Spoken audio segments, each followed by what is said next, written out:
Hi, everyone, and welcome to the U.S. Chamber of Commerce Foundation's annual conference and this session on education systems and the unbelievable challenges that education systems have after the country has been upended by the pandemic, by racial inequities, and how education has shifted from a local environment in their schools to an asynchronous environment in a lot of cases. We want to take a look at that today and the shifts that have been made and how companies can and must step in to support school districts and support learning, especially for the undervoiced and underserved around the country. So we're going to talk about today, this session will look at those investments that we're making. You're going to hear from some great speakers that I'll introduce in a second. But we're really looking at how we're addressing learning loss and loss of opportunity across the US and how public-private partnerships are making a bigger difference. So today, I'd like to introduce our four speakers. First of all, Dr. Lavelle Brown, who is the superintendent of Ithaca Public Schools, who has also been seen on many of the Discovery Education Equity Talks, which are excellent. I recommend that you look those up. Christy Becerra, who's the Director of Global Corporate Responsibility for Raytheon Technologies. Asha Verghese, who's President of the Caterpillar Foundation, and myself, I'm the Global Leader for Social Impact and Community Impact at DuPont in Wilmington, Delaware. So thank you everybody for joining. I'm happy to see you all here.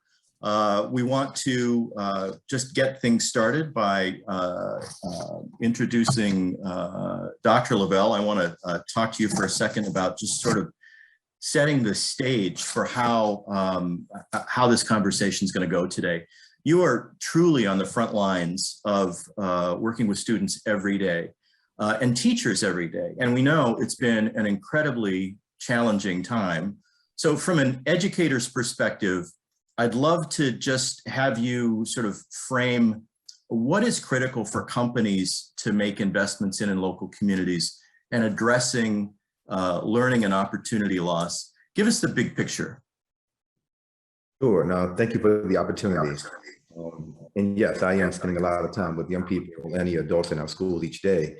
And I will start with the thing they're saying to me most often is, let's stop referring to it as learning loss. Young people are getting an A in life who aren't necessarily even in our schools right now. They're taking care of their families. They're being resilient. They're working around the clock. They're balancing things that I couldn't have imagined balancing when I was a young person in middle and high school. So, and they also say to me, we can't lose something we never got. And they highlight for me how our schools were broken prior to the pandemic. And if coming back, they need to be fundamentally different in order to meet their needs. So when we talk to young people, they share that deficit thinking and language with us, and they want us to change in that usage. And they go so far as to say the issues we're dealing with right now that are problematic, in addition to the schools not being designed to meet our needs, are that our families are financially stressed. We're experiencing food and housing insecurity. We've lost family members. Many of the young people I'm talking with right now have at least one family member that they've lost. And those stressors are causing many conflicts internally and externally when young people are thinking about how to navigate our schools. So as I'm thinking about how companies and organizations can support our communities right now, it's in those things that have always been issues, have always been inequitable. Let's rally around our communities, rally around our young people holistically, and let's design something that will give them a sense of belonging and give them an opportunity to build some agency and not continue to put in front of them things that we know were designed to exclude. Great comments. And to just think about the broad spectrum of challenges that we don't even think about every day. Thank you for highlighting those. Do you think that, you know, in addition to the pandemic, we've got lots of concerns about race and equity and what's being taught in schools. And do you think that efforts to improve equity in America are accelerating due to the impact of the pandemic and the conversations about race? And how is that affecting how you think about education and how the private sector can become more engaged?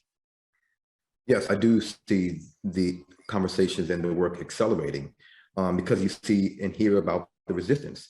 and you hear about more and more resistance. And this is grounded in history. Whenever we go after equity in a real way and inclusion in a real way for young people who have been traditionally marginalized, the resistance will be fierce. And folks will come for the leadership. They will go after the standards. They will go after language and the language we use, which matters to young people and folks in our schools. They will go after even us, the language we're using. You hear it, equity, diversity, critical race theory, culturally responsive teaching. Those are words that people are telling us we can't use anymore. So yeah, I see things accelerating outside after the pandemic because we have highlighted these real issues, and resistance now is getting louder and more fierce as we seek to engage all of our young people and build a system that will meet everyone's needs. Christy and Asha, I'd like to ask each of you why how that resonates with you, and why your organizations, Raytheon Technologies and the Caterpillar Foundation, respectively, are making investments in education, helping to address these issues, and what are those commitments? So, Christy, do you want to start? Sure. At Raytheon Technologies, we're heavily invested in STEM education for reasons that I think are very similar to Caterpillar and many of those on the call. Last year, at the height of the pandemic, around April 2020, Raytheon Company and United Technologies merged to create one of the largest aerospace and defense companies in the world. And what that means is we've got 180,000 employees, 60,000 of those are engineers, and that's expected to grow. So the projected skills gap in that area puts companies like us in critical need for future technologists, future engineers. And what is even more critical is the racial gap that we see in those careers, with 11% of jobs in science and engineering being held by Black, Latinx, and Native American professionals. So, with an eye on equitable access to quality STEM education and career readiness, this year at our 1-year anniversary of being a new company, we announced our CSR initiative called Connect Up. So this is a $500 million investment over the next 10 years to really it's an effort to bring transformational, generational change in this area. So what does that mean? It's meant redesigning partnerships that we have with organizations like Boys and Girls Club of America, NAF, Girls Who Code, FIRST, and then creating new partnerships with organizations like SMASH to really create, like Dr. Brown was talking about, that ecosystem of support from elementary education all the way through early career. That's a tall order, and we think that a company like ours is uniquely positioned to bring this work at scale, both because of our geographic disbursement and the number of employees, quite frankly, that we have all over the country and the world that can support our communities. So how does that work in practice? We're trying to think about bringing our national and global partnerships really local.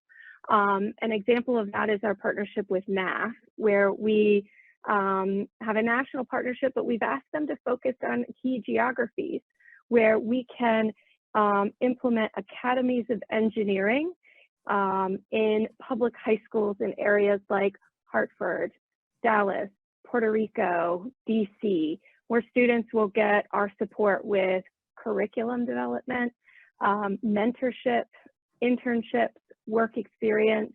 So bringing that national global lens, trying to get that down to a local level where we can see real change. We are also doing that with an organization called SMASH, where, through Boys and Girls Club, Girls Who Code, all these organizations I mentioned, we're reaching hundreds of thousands of students from historically underrepresented groups in STEM. That's scale, right? That's us bringing things to scale. But how do we bring them in-depth programming that helps them persist well past some exposure to a STEM concept?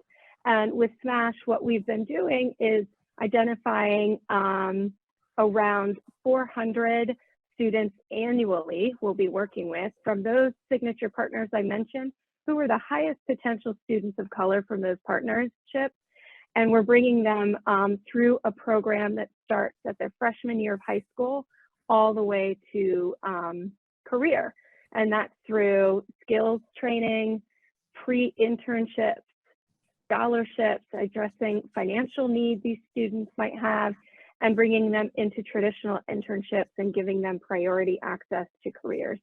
So our whole platform has been around identifying the barriers, working with our stakeholders, figuring out how we can help break down those barriers from scale to depth to ensure students from all backgrounds persist in these careers. Wow, that's amazing. I was going to ask you about sort of the equity lens, but it sounds like it's endemically baked in to how you think about addressing education and all of the determinants around it. It sounds very outcome based, which is just amazing. So congratulations, that's impressive. Asha, how about telling us a little bit about how you're addressing education in general and through the Caterpillar Foundation, and where specifically your investments are going? Sure, thanks for that, Pat, and great to be here with the rest of the panelists. The Caterpillar Foundation's had a long history of investment in education since its inception, 70 years ago. But what's been fascinating for us is the evolution that we've made in this particular space, and very similar to some of the other panelists, as well as where corporations are seeing, it has truly been an evolution for us in really being intentional and staying focused in the STEM space, and really looking at our investments to say, if we're looking to build resilient communities, workforce is such a critical part of that investment. And very specifically, as we look at the pace at which the industry is going, and from an industry perspective, we know that the jobs in science and technology are some of the fastest growing worldwide, and it's absolutely critical to invest in those jobs as it is looking to tackle some of the global challenges. And I think we know that in the US alone, economy is predicted to have between 2016 and 26 about 11 million jobs, and majority of them focusing on STEM. And very specifically, we're also seeing that the job growth is definitely outpacing the skills development or the workforce pipeline that we have. And when we look specifically at diversity and young women, we're starting to see a loss of interest in the STEM space.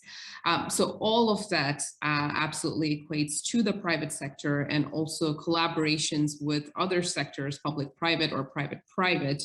It's an obligation for us to really be able to take on a leadership role and in this momentum of building the future doers. So with all that in the background, it goes without saying that the foundation, Caterpillar Foundation, specifically focuses on STEM education, whether that's our partnerships at the global scale with entities like the UN Girl Up program or the Discovery Ed STEM Career Coalition, really being able to focus on programs that work at the local level in understanding the dynamics and the challenges that we face, but also figuring out, how do you sustain some of those programs and then be able to scale that through collaborative partnerships, through leveraging, by leveraging technology, and to really be able to scale some of that way we can reach a much bigger audience than what we're able to do today. So that's really the journey that we're on at the foundation, in looking at not just looking beyond curriculums, and to really be able to build wraparound services that focuses on STEM education, and to be able to bring communities together with all those resources and tools. That's amazing. A lot of work there, obviously, and well thought through from that sort of wraparound perspective of, to the point of Dr. Brown early about how many different challenges there are that are secondary to the direct impact of COVID and the pandemic. Christy and Asha, I'd love to hear a little bit more about some of the specific partnerships that you have started that help to address these issues, but have been done collaboratively with a single partner. So for example, Christy, you were talking about, I think, junior achievement and, or I'm sorry, Boys and Girls Clubs. I've got junior achievement in my head. So I'd love to hear about some specific programs that are starting to nurture your education agenda and making a difference in your communities. Christy, do you want to go first? So, yeah, yeah. So, you know, our partnerships, like I mentioned a little bit before, but we really are thinking about scale and depth. So, and through the trajectory to create this ecosystem. So with organizations like Boys and Girls Clubs, as an example, we know have vast reach across the country. And they, one of their programs is called DIY STEM, and it's their most utilized program on their platform, but it really needed to be revamped to make the curriculum itself more accessible, more culturally relevant.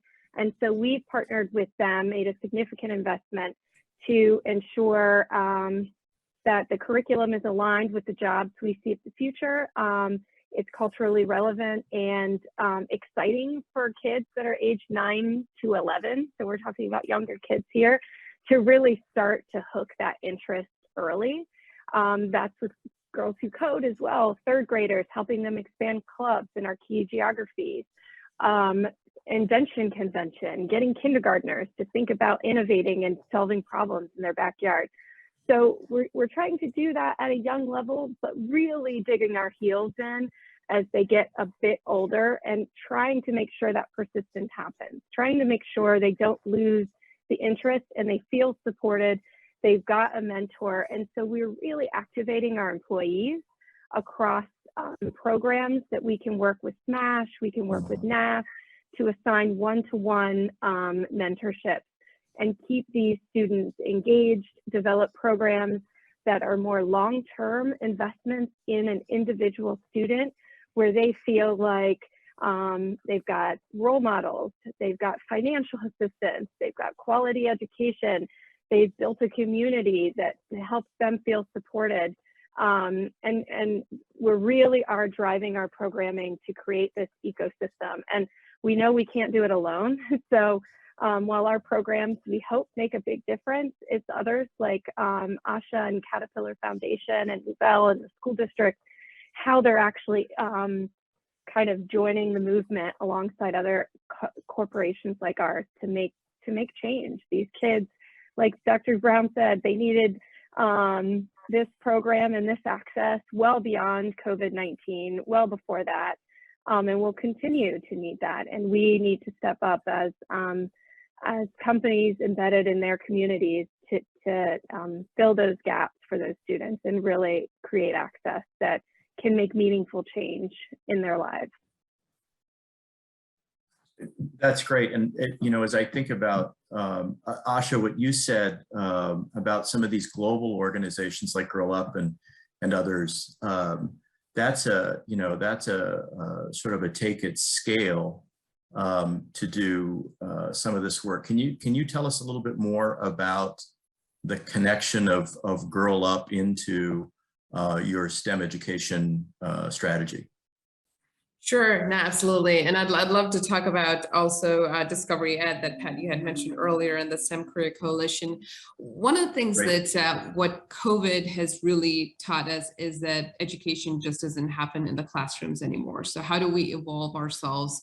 And what we did at the Caterpillar Foundation is really look within our programs to say, how do we need to evolve in order to meet some of the challenges that we're seeing in our environment today? So I think virtual learning is one aspect of that we have intentionally incorporated, whether that's working with Girl Up and looking at virtual platforms, or even working with Discovery Ed and the Careers Coalition to say, how do we build beyond curriculums, but really complement curriculums to be able to develop some of these STEM-based programs that are hands-on, that are project-based. I think the silver lining of this pandemic has been the reach to be able to reach more underserved population, more under-resourced population through some of these programs. And how do you really think about leveraging the technology in the STEM space? So that's one aspect of it. And very specifically with our Discovery Ed partnership and National After School Association has really been around showcasing a portion of mentorship, because one of the feedbacks that we've received in the STEM space is that a lot of times students don't necessarily see a future in companies like ours in manufacturing space. So how do you really bridge that gap between the two, to be able to showcase careers that they can aspire to, that they may not have been aware of? How do you bring in, curiosity in the space of STEM, the power of play in the space of STEM? So it's a lot of those innovations that we're really excited about, that really allows us to expand this particular area. And now with hybrid learning and virtual learning, how do you really incorporate that into a lot of our partnerships, as Christy mentioned, with the Boys and Girls Club, with the Girl Up program, or even Discovery Ed. And hopefully this will really enable us to scale some of these programs at a global level. And to the previous point of, the realities that we cannot do this alone, and hence partnership is so critical for us across sectors, within sectors, to really be able to tackle the challenge that's in front of us and ahead of us. Absolutely. Dr. Brown, as you've listened to these two great organizations, thinking about all of the different tools and talent that they can bring to the table to address these issues, I'm realizing it's not just the dollars that matter, right? It's not just the foundation dollars. It's not just the corporate dollars. It's the people, it's the mentoring, it's all of the different pieces that companies can bring to the table. And, as I think about STEM education, for example, it's not just education, it's all of the wraparound services and the after school care and those kinds of things that are required. Can you give us some perspective on how important that is, and the sort of ecosystem around a student to not just keep them engaged in school, but keep them in school? Yeah, no, thank you. It's a sense of belonging. Our young people are very clear with us. Use our schools to help us develop a sense of belonging, not only in the school, but in our communities. And what I'm hearing today and what I'm asking is that we think about, as Asha said, we think about our workforce, we think about how we market, we think about helping our young people see themselves in a space in the school and outside of the school. So I'm hoping we can wrap around young people to have them feel included, to address the microaggressions and the explicit and unconscious bias that they must navigate each and every day. We have all the right kids. It's just that our systems and our biases are getting in the way. Understood. And so as you think about, these issues, and companies want to help, there's a lot of companies on this session. There's a lot of nonprofits on this session. And as we think about all of those who really want to sort of dive in and help with education in their communities, or at a broader scale, like Christy and Asha are achieving now, what's the most important thing from your perspective, Dr. Brown, on how they can get involved, and what should they know? Yeah, be in our spaces. Right now, folks are coming into our spaces to tell us what we're doing, even though we aren't doing it. Teaching critical race theory, for example. I'm asking folks to get a sense of what it is that we do, to inform it, to support it. We need folks who are involved, who are thinking about how to improve and how to move forward public education, not to destroy it.